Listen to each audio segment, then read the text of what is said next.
दोस्तों नमस्कार। स्वागत है आप सभी का अपने यूट्यूब चैनल टॉपर क्लासेस में। देखेंगे हम आज जो आगामी सक्षमता परीक्षा 3.0 प्रस्तावित है, उसके लिए हमने आज हिंदी व्याकरण के कुछ महत्वपूर्ण सवालों को लेकर आया हूँ, जिसके क्वेश्चन बेहद ही महत्वपूर्ण होने वाले हैं। ये और भी जो आने वाली एग्ज़ाम हैं, जैसे सीटेट है, यूपी टेट है, सुपर टेट है, वीपीएससी TI4 है, एसएससी जीडी है, इत्यादि एग्ज़ामों के लिए भी बेहद महत्वपूर्ण होने वाले हैं। चलते हैं हम लोग पहले क्वेश्चन की तरफ। बहुत ही अच्छा सवाल है कि स्वागतम में कौन सी संधि है, बताइएगा आप लोग। तो स्वागतम गुण संधि है कि यण संधि है कि वृद्धि संधि है कि दीर्घ संधि है, बताइएगा आप लोग। स्वागतम का अगर संधि विच्छेद करेंगे तो हो जाएगा सु प्लस आगतम। क्या हो जाएगा? सु प्लस अवागतम हो जाएगा। और एक बात और ट्रिक याद रखिएगा, स्व जो है आधा अक्षर कटा जहाँ आपको मिल जाए वहाँ पे जो है आप लोग बिना देखे हुए यण संधि लगा दीजिएगा, आपका उत्तर सही हो जाएगा। गुण संधियों में आप लोग ट्रिक याद रखिएगा, एक मात्रा होता है या तो ए और या तो ओ।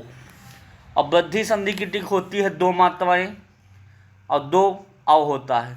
और दीर्घ का मतलब होता है हरस प्लस जो है दीर्घ मिलकर दीर्घ का निर्माण कर दे, वहाँ पे दीर्घ संधि हो जाएगी। तो स्वागतम में कौन सी संधि हो जाएगी? यण संधि हो जाएगी। ऑप्शन नंबर इसका दूसरा सही जवाब हो जाएगा। दीर्घ संधि में जैसे कहा जाए विद्यालय, तो विद्याधन आलय हो जाएगा। क्या हो जाएगा? विद्याधन आलय। इस प्रकार के जो है उदाहरण जो है दीर्घ संधि के अंतर्गत आएंगे। समझ में आ गया होगा दोस्तों आप लोगों को। अगले क्वेश्चन की तरफ हम लोग चलेंगे, देखेंगे सवाल कैसा रहेगा। अगला सवाल है कि भानोदय में कौन सी संधि है? पहला है गुण संधि, दूसरा है व्यंजन संधि, तीसरा है वृद्धि संधि, चौथा है दीर्घ संधि। बताइएगा आप लोग। देखिए, संधि पहचानने का एकमात्र तरीका होता है उसका विच्छेद करके देख लीजिए। तो भानु प्लस उदय हो जाएगा। क्या हो जाएगा? भानु धन उदय, मतलब छोटा ऊ और प्लस छोटा ऊ मिलकर क्या बना रहे हैं? बड़ा ऊ। कहने का मतलब है ये ऊ, बड़ा ऊ। तो इसका मतलब ये हुआ हरस्व प्लस हरस्व बराबर दीर्घ बन रहा है। तो बिना देखे हुए आप लोग दीर्घ संधि के पास हम लोग चले जाएंगे। ऑप्शन नंबर इसका चौथा सही जवाब हो जाएगा। समझ में आ गया होगा दोस्तों। हिंदी की और भी क्लासेस पड़ी हुई हैं हमारे चैनल पर। जो भी लोग इस चैनल से जुड़ गए हैं, हिंदी के जो मैं प्रैक्टिस सेट करा रहा हूँ, बेहद महत्वपूर्ण है सवाल। आप लोग हर जो है क्लास को देख लीजिएगा, आपकी हिंदी बहुत अच्छी हो जाएगी, ये वादा रहा हमारा। ज़्यादा मैं बड़ा बड़ा नहीं बोलता हूँ, मगर 50 में 45 लाने की गारंटी मैं ले सकता हूँ। तो इसलिए चैनल से जुड़िए और अपनी Hindi, EVS, math, art section को मजबूत कीजिए वनडे एग्ज़ाम के लिए। अगले क्वेश्चन पे हम लोग चलेंगे।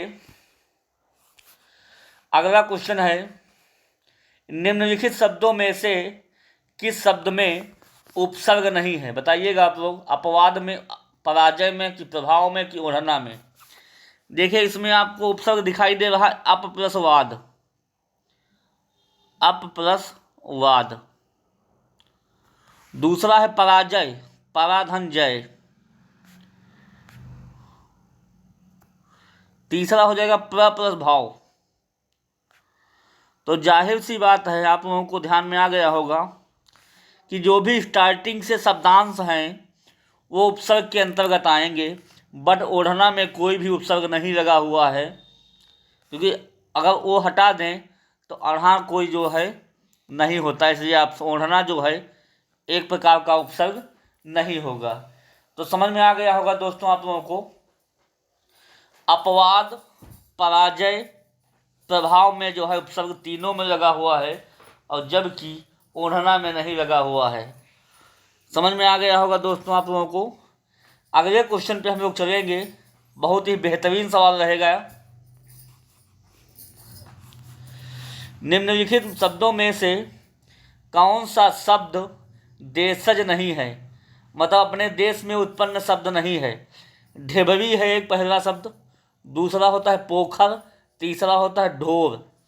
तो ये तीनों शब्द जो हैं देशज शब्द हैं। कैसे शब्द हैं? देशज। और जो पुष्कर शब्द है एक विदेशज शब्द है, आप लोग याद रखिएगा। तो ढेबरी, पोखर, ये ढोर सब शब्द कहाँ से उत्पन्न हुए हैं? देशज से उत्पन्न हुए हैं, जबकि पुष्कर शब्द जो है विदेशज से उत्पन्न हुआ है। इसलिए ऑप्शन नंबर इसका चौथा सही जवाब हो जाएगा। अगले क्वेश्चन की तरफ हम लोग चलेंगे। देखिए, अगर आप लोगों को क्लास में भी मेहनत अगर अच्छी लग रही हो तो प्लीज़ चैनल को लाइक कीजिएगा और बेल आइकन दबा लीजिएगा, सब्सक्राइब कर लीजिएगा। और भी आप जो दो दोस्त जुड़े हुए हैं, मित्र सहपाठी लोग, उन तक भी हमारा समाचार पहुंचा दीजिएगा और जोड़ने का प्रयास कीजिएगा। अगले क्वेश्चन पर हम लोग चलेंगे। वनवास में कौन सा समास है? तत्पुरुष समास हो जाएगा, कि कर्मधारय समास हो जाएगा, कि द्वंद्व समास हो जाएगा, कि बहुव्रीहि समास हो जाएगा। देखिए, वनवास का अगर समास विग्रह करेंगे तो हो जाएगा वन को वास। जैसे श्री रामचंद्र जी वन को चले गए थे, उसी प्रकार से वन को वास। तो यहाँ पे आपको कारक चिन्ह जो है दिखाई दे रहा है को, और जहाँ पे कारक चिन्ह आ जाए वहाँ पे सीधे हम लोग तत्पुरुष समास लगा देते हैं और आपका जवाब सही हो जाएगा। कर्मधारय में विशेषता आपको बतलाई जाती है, जबकि द्वंद्व समास में और योजक चिन्ह लगा होता है। और बहुव्रीहि समास में जो होता है एक अन्य पद की प्रधानता जो है होती है। तो ये सब कुछ बातें थी जो मैंने इस के साथ साथ और का डिस्कशन किया। अगले क्वेश्चन की तरफ हम लोग चलेंगे। अगला क्वेश्चन है, पीताम्बर में कौन सा समास है? तत्पुरुष समास होगा, कि कर्मधारय समास होगा, कि द्वंद्व समास होगा, कि बहुव्रीहि समास होगा? बताइएगा आप लोग। तो पीताम्बर का जो है संधि विच्छेद आप लोग करेंगे तो पीत है अंबर, अर्थात पीत है जो अंबर। कहने का मतलब है जो पीले वस्त्र धारण किए हुए हैं, अर्थात कौन है? विष्णु जी। कौन है? विष्णु जी। तो यहाँ पे कौन सा समास हो जाएगा? यहाँ पे हो जाएगा बहुव्रीहि समास। ऑप्शन नंबर इसका चौथा सही जवाब हो जाएगा। समझ में आ गया होगा दोस्तों आप लोगों को। अगले क्वेश्चन पे हम लोग चलेंगे। कैसा है? पंचवटी में कौन सा समास है? तत्पुरुष समास होगा, कि कर्मधारय समास होगा, कि द्वंद्व समास होगा, कि द्विगु समास होगा? बताइएगा आप लोग कि पंचवटी में कौन सा समास होगा। तो पंचवटी में जो समास विग्रह करेंगे तो हो जाएगा 5 वटों का समूह। 5 वटों का समूह। और जहाँ पे गिनतियाँ आ जाएं, नंबर आ जाएं 2, 4, 5, 9, 10, वहाँ पे सीधे समास हो जाए। संख्यावाची अगर जहाँ आपको दिखाई दे दे वहाँ पे सीधे हम लोग द्विगु समास को लगा देते हैं। ऑप्शन नंबर इसका चौथा सबसे बेहतरीन जवाब हो जाएगा। अगले क्वेश्चन पे हम लोग चलेंगे, देखेंगे। अगला बहुत ही अच्छा सवाल है। जिस स्त्री का पति जीवित होता है उसे हम लोग क्या कहते हैं? वाक्यांश के लिए एक शब्द है, कामिनी कहेंगे, कि सुभगा कहेंगे, कि सधवा कहेंगे, कि मधवा कहेंगे? बताइएगा आप लोग, जवाब दीजिएगा। जिस स्त्री का जो पति जीवित होता है उसे हम लोग कहते हैं सधवा। क्या कहते हैं? सधवा। ऑप्शन नंबर इसका तीसरा सही जवाब हो जाएगा। इसके अलावा इसका अगर विपरीत कहें, जिस स्त्री का पति जीवित ना हो उसे हम लोग क्या कहते हैं? उसे हम लोग कहते हैं विधवा। विधवा। तो सधवा जिसका जीवित होता है और जिसका नहीं जीवित होता उसे हम लोग क्या कहते हैं? विधवा कहते हैं। तो ऑप्शन नंबर इसका तीसरा सही जवाब हो जाएगा। अगले क्वेश्चन पे हम लोग चलेंगे। अगला क्वेश्चन बहुत अच्छा है कि जिसके पास कुछ ना हो, मतलब वो बिल्कुल जीरो है, न कपड़ा है, न खाने को है, न रहने को मकान है, कुछ भी नहीं है, उसको हम क्या कहेंगे? निर्धन कहेंगे कि त्यागी कहेंगे कि अकिंचन कहेंगे कि सन्यासी कहेंगे? निर्धन वो होता है जिसके पास धन नहीं होता, ये बिल्कुल जवाब इसका नहीं होगा। त्यागी जो होता है, जो त्याग देता है किसी चीज़ को, उसे कहते हैं त्यागी। और सन्यासी वो होता है जो घर परिवार छोड़ के जो है धर्म में लिप्त हो जाए, मंदिरों में चला जाए, उसे हम लोग क्या कहते हैं? सन्यासी कहते हैं। तो यहाँ पे आपको तीनों बता दिया हूँ, मगर जिसके पास कुछ ना हो उसे हम लोग कहते हैं अकिंचन। क्या कहेंगे? ऑप्शन नंबर इसका तीसरा सही जवाब हो जाएगा। समझ में आ गया होगा दोस्तों तुम लोगों को। अगले क्वेश्चन पे हम लोग चलेंगे। अगला है, मोक्ष प्राप्त करने की इच्छा रखने वाला क्या कहलाएगा? मोक्षेच्छु कहलाएंगे, मोक्षेषु, कि ममुक्ष कहलाएगा, कि मुमुक्ष कहलाएगा, कि मुमुक्षु कहलाएगा? बताइएगा आप लोग। बहुत अच्छा सवाल है और इसमें काफ़ी लोग डगमगा जाते हैं इस सवाल में। बेहतरीन सवाल है। तो आप लोग इसका जो विकल्प है, ऑप्शन नंबर इसका चौथा सबसे बेहतरीन जो है जवाब हो जाएगा। समझ में आ गया होगा दोस्तों आप लोगों को। अगले क्वेश्चन पर हम लोग चलेंगे, देखेंगे कैसा सवाल है। बहुत ही बेहतरीन क्वेश्चन रहेगा। इस क्वेश्चन को देख लीजिएगा, कई बार आयोग ने इससे पूछा है। तो इसका विकल्प जो है चौथा सही जवाब हो जाएगा। अगले क्वेश्चन की तरफ हम लोग चलेंगे। अगला क्वेश्चन है, चारपाई पर चादर बिछा दीजिए, वाक्य में से पर कौन सा कारक है? कहने का मतलब ये है, अगर पर अंडर लाइन लगा दें तो कौन सा हो जाएगा? बताइएगा। चारपाई पर चादर बिछा दें, बताइएगा आप लोग। अपादान कारक हो जाएगा कि अधिकरण हो जाएगा कि संप्रदान हो जाएगा कि संबंध हो जाएगा? तो कारक चिन्ह आप लोगों को याद होंगे कि कर्ता ने कर्म को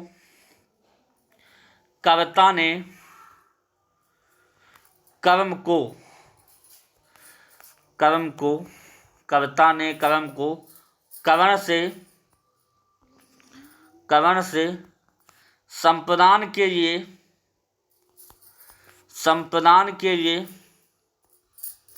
अपादान से अलग होने में, अपादान से अलगाव में,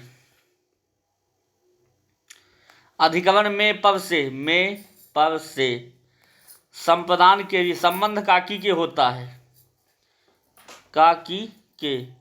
तो सब आप लोगों को पता हो गया होगा कि कर्ता ने कर्म को करण से संप्रदान के लिए अपादान से अलग होने की स्थिति में, अधिकरण में पर से, तो संबंध काकी के।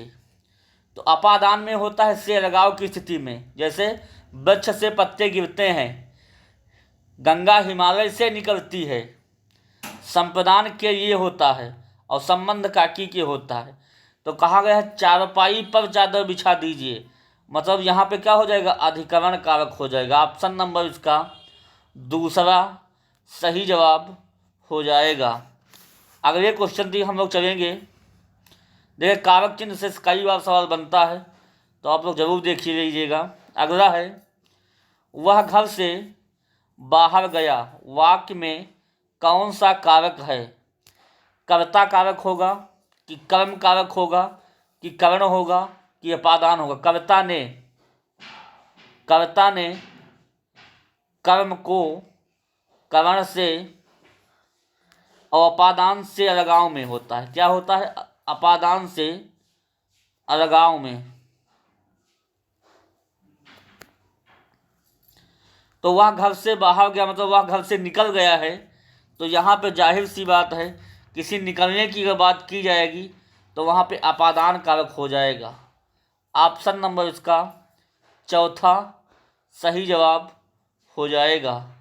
अगले क्वेश्चन पर हम लोग चलेंगे, देखेंगे। अगला क्वेश्चन है, घाट घाट का पानी पीना मुहावरे का सही अर्थ है। पहला ऑप्शन है कि मारा मारा फिरना। दूसरा है शिक्षा ग्रहण करना। तीसरा है तीर्थ यात्रा करना। चौथा अनुभवी होना। देखिए घाट घाट का पानी आप लोग कहावत सुना होगा, उसका कहने का मतलब ये है उसको काफ़ी बहुत सारा अनुभव है, मतलब हर चीज़ से रूबरू परिचित है। तो कहावत एक कही जाती है, बड़े लोग कहते हैं, बुजुर्ग लोग, घाट घाट का हमने पानी पिया है, मतलब हर परिस्थिति का हमने सामना कर चुका हूँ, मुझे बहुत अनुभव है। तो इसलिए ऑप्शन नंबर इसका चौथा सबसे बेहतरीन जवाब हो जाएगा। अगले क्वेश्चन पर हम लोग चलेंगे। सवाल कैसा रहेगा बताइएगा आप लोग। हींग लगे ना फिट कभी, रंग भी चोखा होए, मुहावरे का सही अर्थ है। कहने का मतलब है पैसा हमारे पास से एकौ ना लगे और बाजा अंग्रेजी बाजे, कहावत होती है। तो पहला ऑप्शन है कि बिना मेहनत फल पाना। दूसरा है मुफ्त में काम करने की इच्छा करना। तीसरा है साधारण मेहनत से अच्छा काम कर लेना। तो जो है हींग लगे ना फिट कभी, रंग भी चोखा हो, इसमें कहावत कही गई है साधारण मेहनत से अच्छा काम कर लेना। तो जो है ऑप्शन नंबर इसका तीसरा सही जवाब हो जाएगा। साधारण मेहनत से अच्छा काम कर लेना इसका सही विकल्प हो जाएगा। अगले क्वेश्चन पे हम लोग चलेंगे। अगला है निम्न में विकल्पों में शुद्ध वाक्य का चयन कीजिए। पहला है वह दंड देने योग्य है। दूसरा है दंड के योग्य है वह। तीसरा है वह दंड लेने योग्य है। और चौथा है वह दंड पाने योग्य है। तो बताइएगा आप लोग, काफ़ी बार आयोग ने सवाल बनाया है और लोगों का काफ़ी बार गलत भी हो जाता है। तो वह दंड के योग्य है, यहाँ लेने देने से कोई मतलब नहीं होता है, दंड सदैव दिया जाता है। तो वह दंड के योग्य है, इसका बेहतरीन जवाब दूसरा हो जाएगा। समझ में आ गया होगा दोस्तों आप लोगों को, लेने देना पाने से कोई मतलब नहीं है, वह दंड के योग्य है। ऑप्शन नंबर इसका दूसरा सही जवाब हो जाएगा। अगले क्वेश्चन पे हम लोग चलेंगे।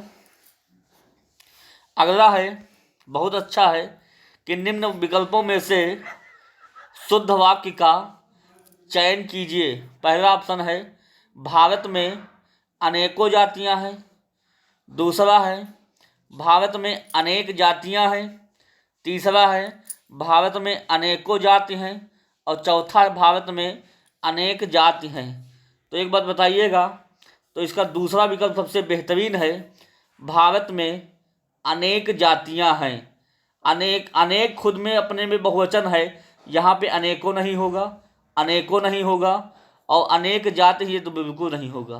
तो सबसे बेहतरीन जो जवाब है वो दूसरा ही निकल के आ रहा है, भारत में अनेक जातियां हैं। इसलिए ऑप्शन नंबर इसका दूसरा सबसे बेहतरीन जवाब हो जाएगा। समझ में आ गया होगा दोस्तों। अगले क्वेश्चन पे हम लोग चलेंगे। अगला क्वेश्चन बहुत अच्छा है कि मजदूर मेहनत करता है किंतु उसके लाभ से वंचित रहता है। बताइएगा आप लोग, तो बताइएगा सरल वाक्य होगा कि मिश्र वाक्य होगा कि संयुक्त वाक्य होगा कि इनमें से कोई नहीं। मजदूर मेहनत करता है किंतु उसके लाभ से वंचित रहता है। कहने का मतलब है अगर कोड वर्ड आपको ये मिल जाए किंतु, परंतु, लेकिन, किंतु परंतु और लेकिन, जब ऐसे आपको कोड वर्ड मिल जाएं तो वहाँ पे सीधे आप लोग संयुक्त वाक्य के पास जाइएगा। ऑप्शन नंबर इसका तीसरा बेहतरीन जवाब हो जाएगा। अगले क्वेश्चन पे हम लोग चलेंगे। अगला क्वेश्चन है तीन बेर खाती थी वह तीन बेर खाती है में कौन सा अलंकार है। कहने का मतलब है शब्द एक ही है मगर उसके अर्थ दो बार प्रयुक्त हो। तीन बेर खाती थी वह तीन बेर खाती है, पहले वो तीन बेर खाती थी और अब वो तीन बार खाना खा रही है या कुछ और खा रही है, तो दिन उसके बदल गए। जब एक ही शब्द के दो अर्थ भिन्न अर्थों में हो जाए तो वहाँ पे यमक अलंकार हो जाता। ऑप्शन नंबर इसका तीसरा सबसे बेहतरीन जवाब हो जाएगा। इसका और सबसे बेहतरीन उदाहरण होता है काली घटा का घमंड घटा, काफ़ी बार पूछा गया है। काली घटा का घमंड घटा, घमंड घटा। और 3 बेर खाती थी वो 3 बेर खाती है, यहाँ भी जो है यमक अलंकार हो जाएगा। तो ऑप्शन नंबर इसका तीसरा बेहतरीन जवाब हो जाएगा। अगले क्वेश्चन पे हम लोग चलेंगे। अगला है श्रृंगार रस का स्थायी भाव है। कहने का मतलब ये है, ये सेशन का अंतिम सवाल रहेगा कि श्रृंगार रस का स्थायी भाव पूछ रहा है। हास्य होगा कि रति होगा कि उत्साह होगा कि क्रोध है। रस से सवाल काफ़ी बार पूछा गया है, आप लोग याद रखिएगा। श्रृंगार रस का स्थायी भाव क्या होता है? तो रति होता है। जब नायक नायिका आपस में मिलन करते हैं तो वहाँ पे श्रृंगार का भाव उत्पन्न होता है, वहाँ पे जो भाव होता है रति का भाव होता है। तो श्रृंगार के नायक नायिका के मिलन में जो उत्पन्न हुआ भाव होता है उसे हम लोग क्या कहते हैं? रति कहते हैं। ऑप्शन नंबर इसका दूसरा सही जवाब हो जाएगा। इसके अलावा जो और स्थायी भाव होते हैं उनको भी देख लीजिएगा आप लोग। जो है हास्य का होता है हास, हास्य का क्या होता है? हास होता है। और वीर का उत्साह हो जाता है। वीरस का स्थायी भाव क्या होता है? उत्साह। और क्रोध किसका होता है? रौद्र का क्या होता है? क्रोध। रौद्र रस का क्या होता है? क्रोध। तो ये कुछ इंपॉर्टेंट रस के स्थायी भाव थे जो मैंने आपके सामने प्रस्तुत किया। तो दोस्तों क्लास कैसी लगी हो कमेंट कीजिएगा। अगली क्लास में फिर जोश और उमंग के साथ मिलूँगा। तब तक के लिए तैयारी मजबूत करते रहिएगा और अंतिम विदाई देता हूँ। फिर अगली क्लास में मिलूँगा जोश और उमंग के साथ। Okay, thank you, good night.